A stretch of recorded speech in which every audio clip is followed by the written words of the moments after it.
बहुत पहले की बात है दोस्तों। एक गांव में एक बहुत ही खूबसूरत सी बुढ़िया रहती थी।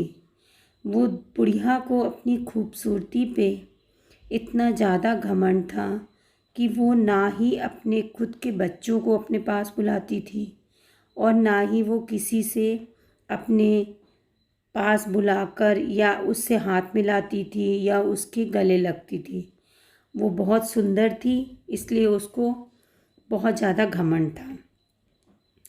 कहीं भी जाती थी वो तो हर टाइम अपने सुंदरता के बारे में बात करती रहती थी और बोलती रहती थी कि हमसे सुंदर तो कोई भी नहीं है। समय बीतता गया। पहले वो बचपन में थी, फिर जवान हुई, फिर उसकी शादी हो गई, फिर वो धीरे धीरे बुढ़ापे की ओर बढ़ती रही। पर उसने अपना पूरा जीवन अपनी सुंदरता के घमंड पर व्यतीत किया। वो हमेशा मंदिर जाती थी, तब भी लोगों से बोलती थी कि हमसे दूर रहो, हमको कोई ना छुए। या कहीं बाज़ार भी जाती थी, तब भी वो लोगों से दूरी बना कर रखती थी। कहीं रास्ते में जाती थी, तब भी वो हमेशा दूर ही रहती थी। लोग उससे पूछते भी थे और उससे तरह तरह के सवाल भी करते थे। वो हर बार यही बोलती थी कि मेरे जैसा सुंदर कोई भी नहीं, इसलिए अगर तुम मुझे छुओगे तो मेरी सुंदरता खराब हो जाएगी। उसके खुद के बच्चे बोलते रहते थे, वो अपने बच्चों को भी अपने पास नहीं बुलाती थी। धीरे धीरे समय बीतता गया। बुढ़िया ने अपना जीवन बहुत अच्छे से व्यतीत किया, बहुत घमंडी भी थी। पूरे समय वो अपना सुंदरता का ध्यान रखती थी और उसको हमेशा ही सुंदर होने का घमंड रहता था। कहीं भी जाती थी तो उसको हमेशा इसी चीज़ की चिंता रहती थी कि कोई उसको छू ना ले। एक दिन वो स्कूल जा रही थी, वहाँ पे छोटे छोटे बच्चे थे। बच्चों ने भी उससे छूने की कोशिश की, तो उसने बच्चों को भी वही जवाब दिया कि बच्चों, तुम मेरे से दूर रहो।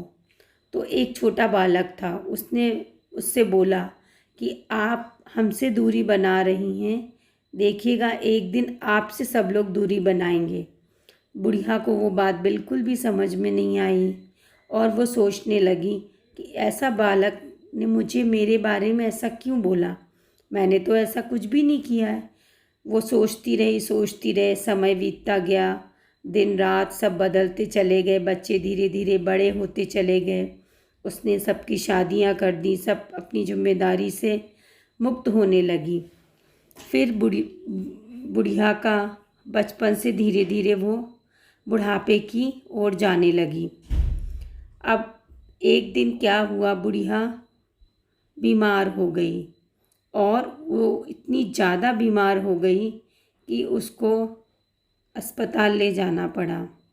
डॉक्टर ने बोला कि अब आपको थोड़े दिन अस्पताल में ही रहना पड़ेगा, आपका इलाज अस्पताल में ही हो सकता है।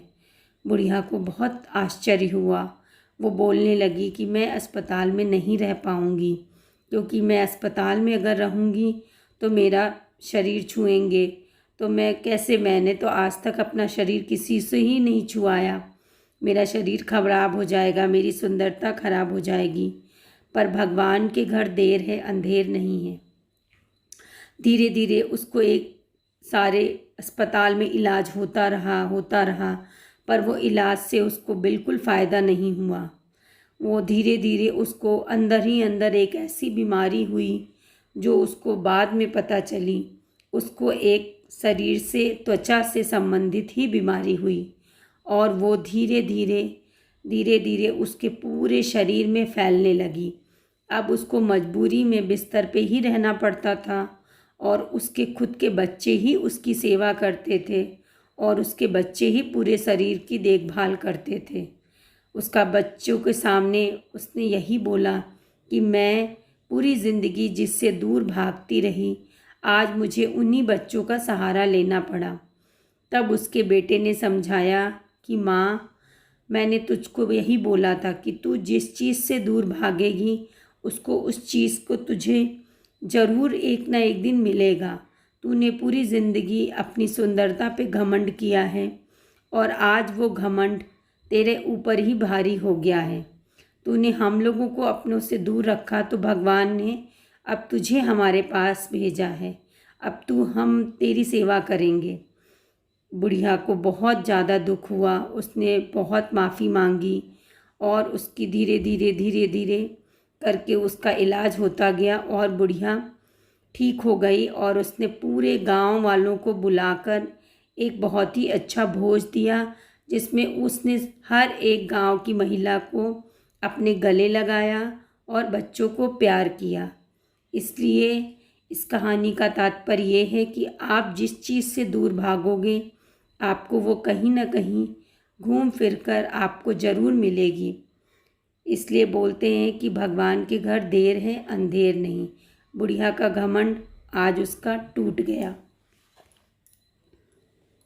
अगर आपको ये स्टोरी अच्छी लगी हो तो आप इसको ज़रूर सुने। Thank you so much.